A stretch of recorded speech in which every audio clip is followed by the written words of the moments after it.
मेरे प्रिय दर्शकों नमस्कार। दर्शकों ऋषि ज्योतिष में आपका स्वागत है। दर्शकों सबसे पहले तो मैं आपको बहुत धन्यवाद देना चाहूंगा कि आप मेरे वीडियो बड़ी उत्साह से देख रहे हैं। आशा करता हूं आगे भी देखते रहेंगे।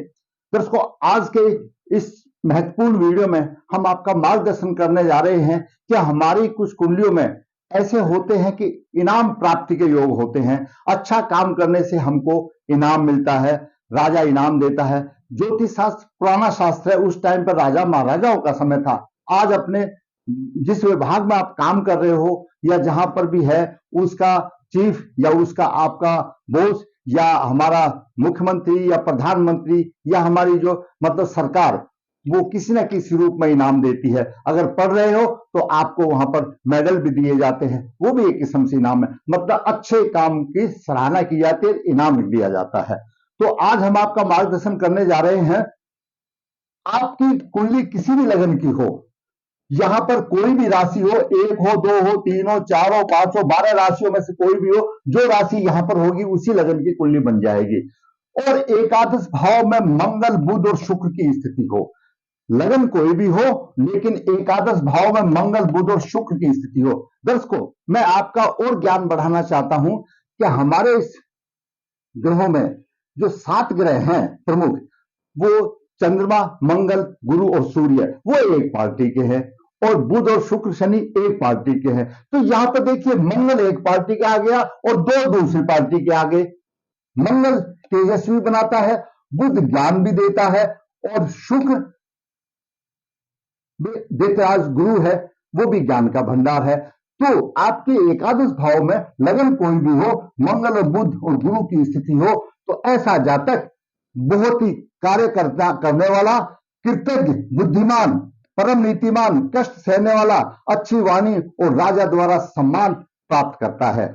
दूसरा, जिस हम कुंडली का विश्लेषण करने जा रहे हैं उसमें केदार योग भी बन रहा है, तो साथ साथ आपको केदार योग भी पुनरावृत्ति करा देते हैं। अगर कुंडली में केदार योग हो तो जातक सत्यवादी, जल्दी, उपकारी और सभी प्रकार से सुखी होता है। तो दर्शकों आज बात करते हैं, क्योंकि मंगल और बुध शुक्र एकादश भाव में है, तो एकादश भाव क्या है। आज हम आपको एकादश बारे में कुछ बताते हैं। एकादश भाव कुंडली का वह महत्वपूर्ण भाव है, क्योंकि आज का दिन, आज का युग एक अर्थ प्रधान युग है। किसी भी व्यक्ति का जीवन सुखमय तभी कहा जा सकता है जब उसकी अर्थ की स्थिति अच्छी हो, उसकी आय के साधन अच्छे हो, आमदनी का स्रोत एकादश भाव है, लाभ का स्रोत एकादश भाव है और बल्कि मूल्य का घोतक है। दर्शकों एकादश भाव का स्वामी जहां पर भी होगा वह उसकी कीमतें बढ़ा देगा और उसकी मूल्य बढ़ा देगा। जिस भाव के साथ में होगा, अगर मित्र होगा तो उसकी कीमतें और बढ़ा देगा, मतलब उसका सम्मान और बढ़ा देगा। साधारण तौर पर हर व्यक्ति आय, वैभव, बड़े भाई, लाभ, हानि, स्वतंत्रता, चिंतन, जीवन निर्वाह के स्रोत, मंत्री पद आदि, माता की आयु, कान, जंगा, जमाई आदि का भाव एकादश भाव माना जाता है। एकादश भाव बहुत ही महत्वपूर्ण भाव है। और दूसरी बात दर्शकों, हमारा ज्योतिष का सिद्धांत बोलता है जो भी है इस एकादश भाव में आता है वो सभी शुभ फल देने के लिए मजबूर हो जाता है। यह हमारे ऐसे शास्त्रों की रचना रही। दर्शकों बात करते हैं इसी के उदाहरण में, इसी के साथ में कुंडली का विश्लेषण करके आपका मार्गदर्शन करते हैं। जातक का जन्म 3 अगस्त 1991 कृष्ण पक्ष 8 भरणी चरण नक्षत्र शनिवार को हुआ। जन्म के समय पर तुला लगन हुआ। तुला लगन के 7 डिग्री 5 डिग्री विद्वान है। तीर्थ भाव में राहु 24 डिग्री और चतुर्थ भाव में शनि मकर राशि में शशक योग बना रहा है। सप्तम भाव में चंद्रमा मेष राशि में 13 डिग्री लेकर के विराजमान है। वहीं पर नवम भाव में केतु 24 डिग्री लेकर विराजमान है और दसम भाव में कर्क राशि में गुरु 27 डिग्री लेकर के हंस महापुरुष योग बना रहा है। वहीं पर सूर्य 16 डिग्री 42 मिनट लेकर के विराजमान है। एकादश भाव में सिंह राशि में मंगल 17 डिग्री और शुक्र 13 डिग्री और बुध 11 डिग्री लेकर के विराजमान है। यह ग्रहों की स्थिति रही। तो इसको तुला लगन हम हमेशा बताते हैं या हमारे ज्योतिषविद बताते हैं, इसके स्वामी शुक्र हैं। तो ऐसे जातक का शरीर सुंदर गठित होगा, रूप रंग भी अच्छा होगा और इनमें तुरंत निर्णय लेने की क्षमता बहुत अच्छी होगी। ये हर परिस्थिति में अपने आप को ढालने के अनुरूप आदि बना लेते हैं। और लग्नेश एकादश भाव में है। जब लग्नेश एकादश भाव में होता है तो ऐसा जातक बुद्धिमान आनंद से जीवन व्यतीत करता है और परम भक्त होता है। अब बात करते हैं सूर्य की। दोस्तों, सूर्य एकादश भाव का स्वामी और दसम भाव में है। दसम भाव कर्म का भाव है। अपने कर्म से आमदनी करेगा। पिता और राज का सुख, उसको सम्मान सभी मिलेगा। व्यवसाय में सफलता मिलेगी, क्योंकि सूर्य आमदनी का भाव है और कर्म भाव में कर्म से आमदनी को लेगा। अब बात करते हैं चंद्रमा की। चंद्रमा व्यवसाय का दसम भाव का स्वामी है और सप्तम भाव में है। व्यवसाय में सफलता मिलेगी। ऐसे बालक को सुंदर जीवन साथी मिलेगा। अगर ये पुरुष की कुंडली है तो स्त्री उसकी सुंदर होगी, और स्त्री की है तो उसका पति सुंदर मिलेगा, क्योंकि सप्तम भाव में चंद्रमा की दृष्टि लगन पर पड़ती है और सुंदरता को बढ़ा देता है। और जहां तुला लगन हो, तुला लगन वाले तो वैसे ही सुगठित शरीर होता है, और चंद्र का प्रभाव तो और सुंदर में चार चांद लग जाते हैं। बात करते हैं मंगल की। दोस्तों, कुंडली में मंगल द्वितीय भाव का स्वामी है और सप्तम भाव का स्वामी है। द्वितीय भाव कुटुंब धन का स्वामी भाव है, और सप्तम भाव जीवन साथी का भाव है और व्यवसाय का भाव है। धन का पर्याप्त लाभ होगा, क्यों? मंगल एकादश भाव में, धन भाव का स्वामी एकादश भाव में है, और मंगल चतुर्दृष्टि से अपने धन भाव को देख रहा, कुटुंब भाव। ऐसे बालक को कुटुंब की अच्छी शक्ति मिलेगी, अच्छा सुख मिलेगा, धन अच्छा मिलेगा, लाभ मिलेगा। मंगल सप्तम दृष्टि से देख रहा है शत्रु राशि को। छुटमुट थोड़ी सी परेशानी रहेगी, संतान के पक्ष में संत होगा, लेकिन धनी होगा, प्रभाव होगा। अष्टम दृष्टि छठे भाव को देख रहा है, रोगों का, शत्रुओं का नाश करेगा, भगवान होगा, शत्रुओं पर प्रभावी होगा। अब बात करते हैं बुध की। तो इसको बुध द्वादश भाव का स्वामी और भाग्य भाव का स्वामी है। दोनों ही महत्वपूर्ण भाव है, और बुध एकादश भाव में है। आमदनी अच्छी होगी, भाग्यवान होगा, धार्मिक होगा, उसकी बोलचाल बहुत अच्छी होगी। सप्तम दृष्टि से विद्या के भाव को देख रहा हो, गुणी होगा, और शिक्षा संतान में अच्छा प्रभाव देगा। अब बात करते हैं गुरु की। दोस्तों, गुरु तीसरे भाव का स्वामी है, छठे भाव का स्वामी है, और दसम भाव में हंस महापुरुष योग बना रहा है। ये विशिष्ट योग है। हमारे ज्योतिष में 5 ग्रह जो पंच महापुरुष योग बनाते हैं, उनमें से एक गुरु बनाते हैं। अगर गुरु केंद्र में कहीं पर भी अपनी राशि में हो या अपनी उच्च राशि में हो तो हंस महापुरुष योग बनता है। तो उसकी उपमा हंस से दी हुई है। तो बालक कितना गुणवान होगा, कर्म उसके अच्छे होंगे और प्रतिष्ठा का पालन करेगा। उसको किसी प्रकार की परेशानी नहीं होगी, कि विशिष्ट योग उसको प्रदान कर रहा है, विशिष्ट योग बन रहा है, तो बालक में विशिष्टता के गुण आएंगे।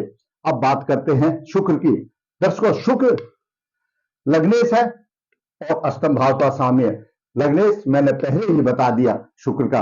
अब बात करते हैं शनि की। दर्शकों, तुला लग्न में शनि बहुत ही योग कारक ग्रह माना गया है, क्योंकि चतुर्थ भाव का स्वामी है और पंचम भाव का स्वामी है। चतुर्थ केंद्र है तो पंचम त्रिकोण है।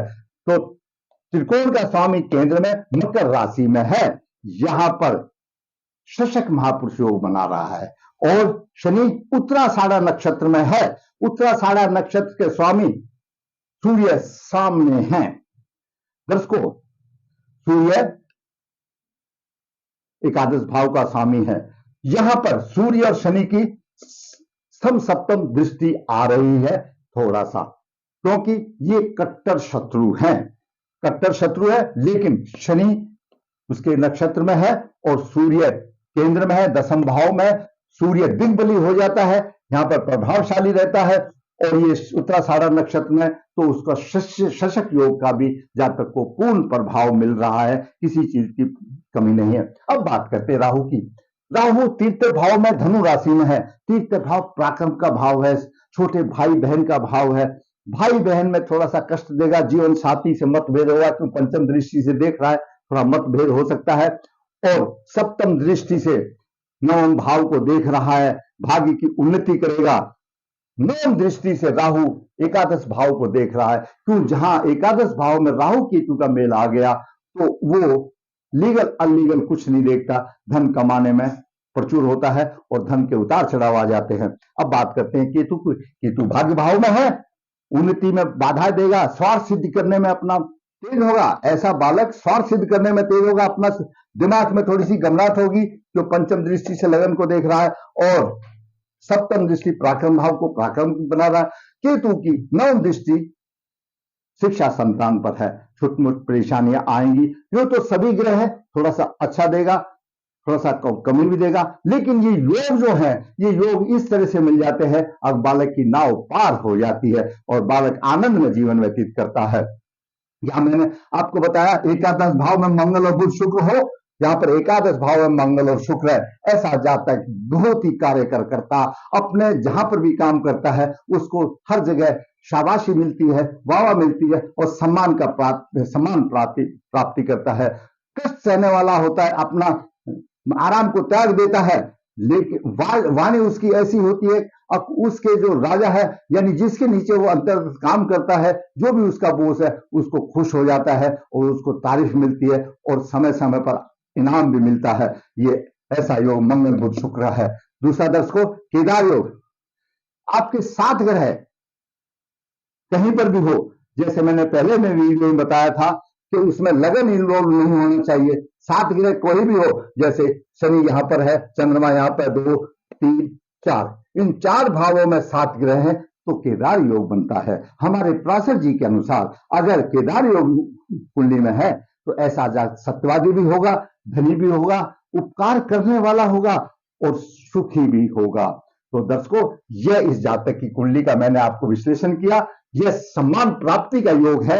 ऐसे जातक की कुंडली में सम्मान प्राप्ति होती है, उनकी वाणी अच्छी होती है और वो उपकार करने वाले होते हैं और धन की उनके पास कोई कमी नहीं होती अगर ये ग्रह की स्थिति होती है। जहां तक फिलहाल चंद्रमा की महादशा 13/8/2016 से 13/8/26 तक अच्छा बीत रहा है। चंद्रमा इसका शुभ दशम भाव है, अच्छी तरक्की करेगा और अभी भी अपनी तरक्की पर अग्रसर है। तो दर्शकों, मैंने आज के वीडियो में आपको एकादश भाव की व्याख्या बताई। एकादश भाव क्या है, एकादश भाव का मैंने आपको कितना बहुमूल्य है, क्यों बिना अर्थ के तो कोई जीवन नहीं और सारे वैभव एकादश भाव में मिल जाते हैं। तो एकादश भाव बलवान होने से ऐसा होता, और इसमें लग्नेश भी आ गया, भागेश भी आ गया और सप्तमेश और धनेश भी आ गया, तो बाकी बचा क्या, सब कुछ आ गया। आपकी कुंडली में भी मंगल बुध शुक्र यहाँ है, कोई भी आपकी कुंडली होने दो, वो कहीं ना कहीं से योग बन के आ जाएगा और आपको सम्मान की प्राप्ति होगी या किसी में। दर्शकों, मैंने आज आपको इस छोटे से वीडियो में आपका मार्गदर्शन किया। अगर आप समझते हैं कि आपको ये वीडियो कुछ फायदेमंद है, कुछ मार्गदर्शन करता है, तो मैं फिर कहूंगा आज मेरा वीडियो आप लाइक करें, शेयर करें, ताकि आपके यार दोस्तों का भी मार्गदर्शन हो। और जिस दर्शक ने मेरा चैनल सब्सक्राइब नहीं किया है तो सब्सक्राइब करें, ताकि मेरा भी मनोबल ऊंचा हो और इसी प्रकार वास्तविक कुंडलियों के साथ में ग्रह योग दिखा करके आपका मैं मार्गदर्शन करता रहूं। दर्शकों, हमेशा कहता हूं, ऋषि ज्योति नर्मदा जी के तट के नजदीक है नवदेहर, यहाँ पर काल सर्पदोष पितृदोष की पूजा होती है। जो इच्छुक है संपर्क कर सकता है। ऋषि ज्योति हाथ से पत्रिका लिखता है, जिसको संपर्क करना है कर सकता है। ऋषि ज्योति कन्या भाव के लिए गुण मिलान बिना किसी शुल्क आपके पास राह आसान के लिए भेजता है, जिसको इच्छा है वो संपर्क कर सकता है। ऋषि ज्योतिष आपकी सेवा के लिए हमेशा तत्पर रहता है, जरूरत है आपको संपर्क करने की। दर्शकों, अगर आपको मेरा वीडियो अच्छा लगा है, लाइक करें, शेयर करें और जिसने चैनल सब्सक्राइब नहीं किया सब्सक्राइब करें। धन्यवाद।